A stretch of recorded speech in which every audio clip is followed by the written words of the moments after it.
Halo semuanya, kita kembali lagi bersama Pak Hendresto. Hari ini kita akan belajar tema 1, subtema 1, pembelajaran yang kelima. Dalam pembelajaran yang kelima, kita akan flashback, mempelajari kembali pelajaran yang telah kita pelajari di materi sebelumnya atau pertemuan sebelumnya.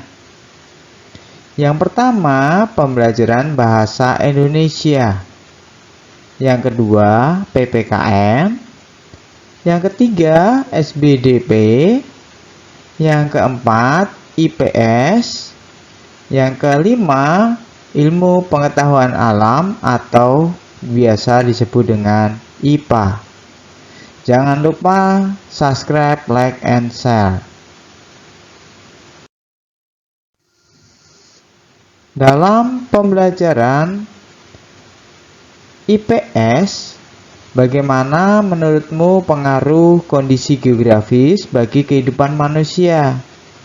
Ayo kita pelajari lebih lanjut.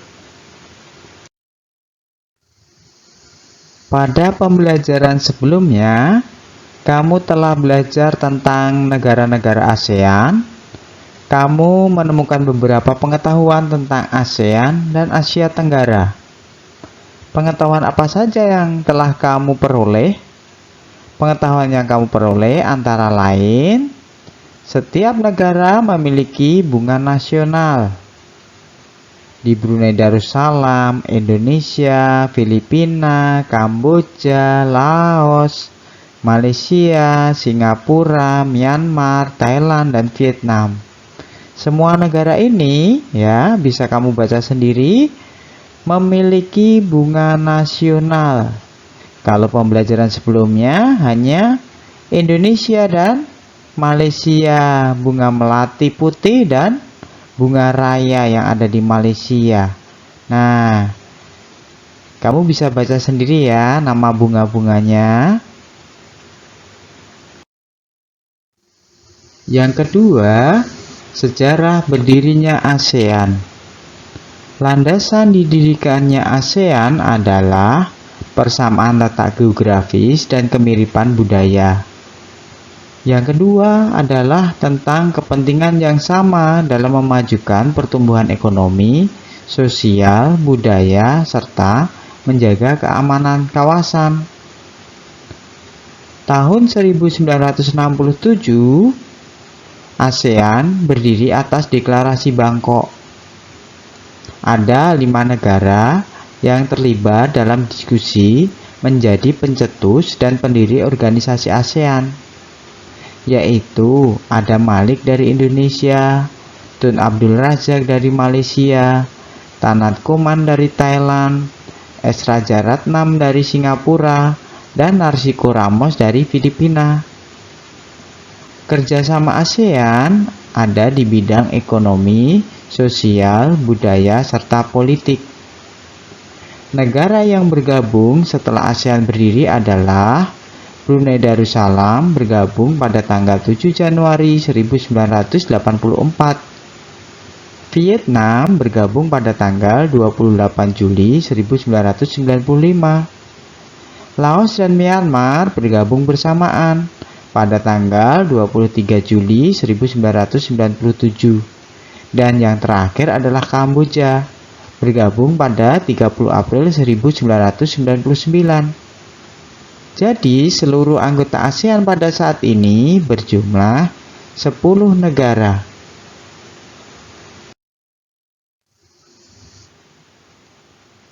Yang ketiga adalah kehidupan sosial budaya anggota ASEAN.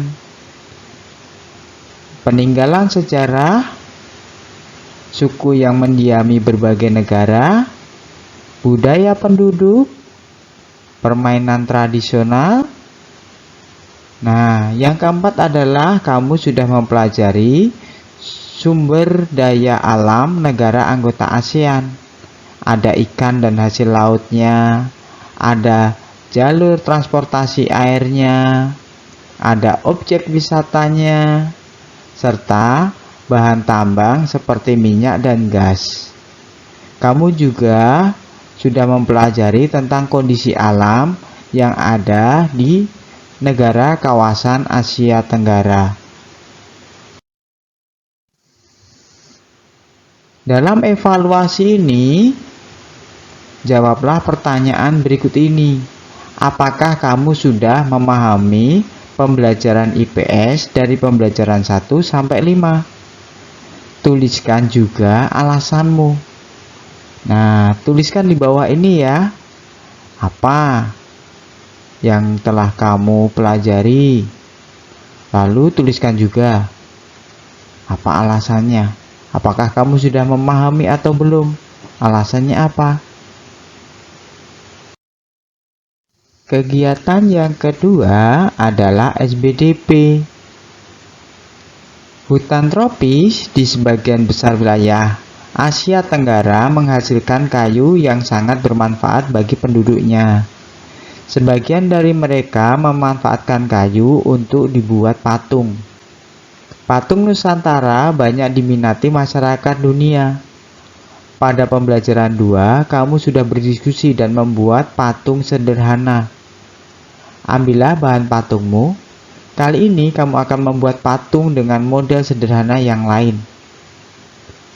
Ternyata tumbuhan memberikan manfaat bukan hanya sebagai bahan makanan, tetapi juga dapat dimanfaatkan untuk kesenian. Pada pertemuan sebelumnya, kamu sudah dapat membuat patung Nusantara. Keterampilan, kemandirian, kreativitas, kerapian, dan kedisiplinan dalam karyamu akan dinilai oleh gurumu. Tahukah kamu apa fungsi patung?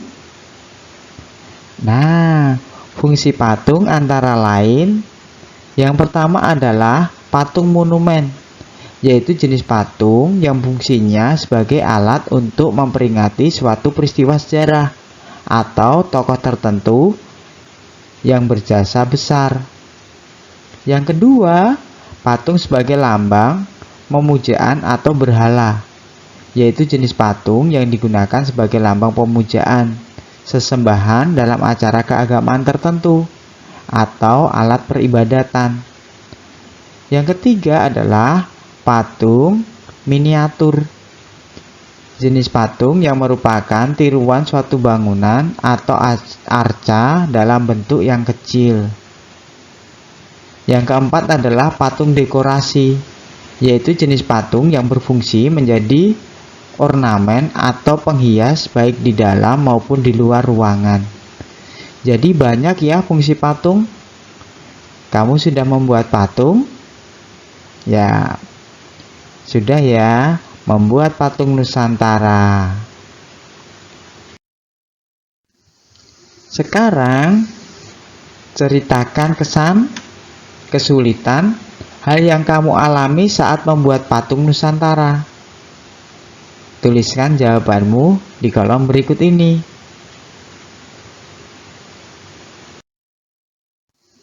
Pada kegiatan yang ketiga, mata pelajaran IPA.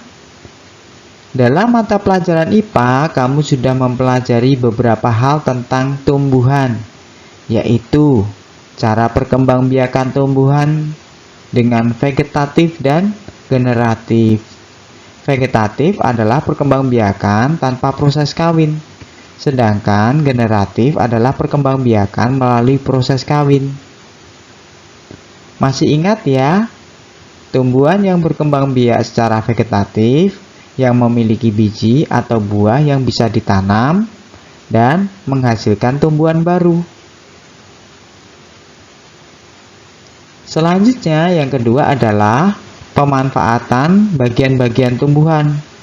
Ada yang digunakan untuk makanan pokok, ada untuk industri, suplai vitamin, bahan bakar, dan masih banyak lainnya. Yang ketiga, manfaat tumbuhan bagi manusia, hewan, maupun lingkungan. Tahukah kalian apa manfaat dari tumbuhan? Manfaat tumbuhan bagi manusia yaitu sebagai energi bagi manusia, sumber vitamin untuk menjaga kesehatan tubuh, sumber oksigen untuk bernafas, pengikat air tanah sehingga manusia bisa menikmati air sepanjang tahun, peneduh dan memperindah kehidupan di bumi.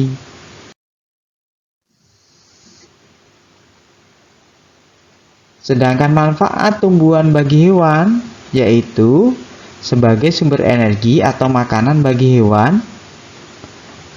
Tumbuhan merupakan sumber bagi kehidupan hewan penghasil oksigen. Jadi, hewan juga hidup menggunakan oksigen sama seperti manusia. Yang ketiga, tumbuhan adalah produsen penghasil cadangan makanan. Yang keempat, tumbuhan sebagai tempat tinggal beberapa jenis hewan.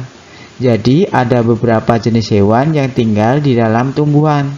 Ada yang di batangnya, ada yang di daunnya, bahkan ada yang di akarnya.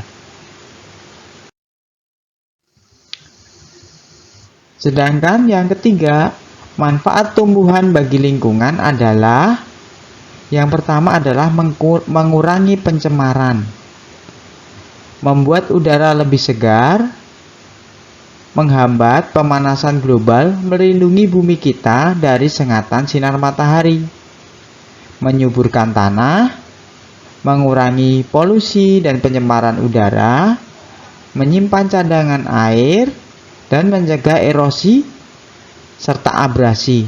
Contohnya, mencegah abrasi adalah pohon bakau, mengurangi penguapan air di dalam tanah, dan menjaga udara tetap segar. Lalu, apa yang ingin kamu ketahui lebih lanjut tentang tumbuhan? Tuliskan pada kolom berikut. Nah, jadi evaluasi yang ketiga adalah apa yang ingin kamu ketahui lebih lanjut tentang tumbuhan. Tuliskan pada kolom berikut ya. Jangan lupa dikirim ke kantong tugas Pak Guru. Dalam pembelajaran bahasa Indonesia, kamu sudah mempelajari tentang ide pokok. Nah, ide pokok berada di kalimat utama.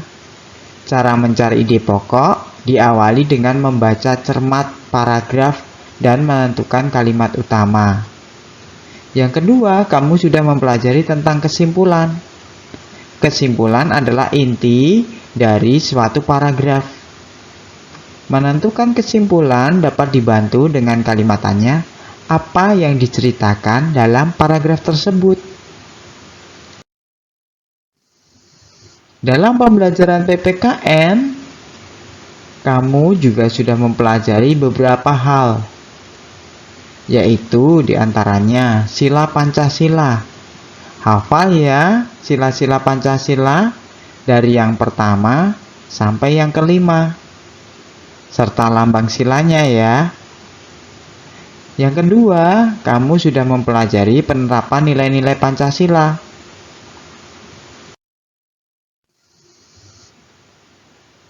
Dari hal yang sudah kamu pelajari dalam mata pelajaran PKN, kamu memiliki tugas. Sekarang pilihlah penerapan sila-sila Pancasila yang kamu tulis pada pembelajaran sebelumnya. Jadi ada di pembelajaran 1, 2, 3, 4. Dan tuliskan 3 perilaku yang akan kamu laksanakan atau kamu terapkan dalam 1 minggu ini. Kirimkan juga foto saat kamu melaksanakan atau menerapkan sila tersebut. Nah, kirimkan kemana? Kirimkan ke kantong tugas yang disediakan gurumu.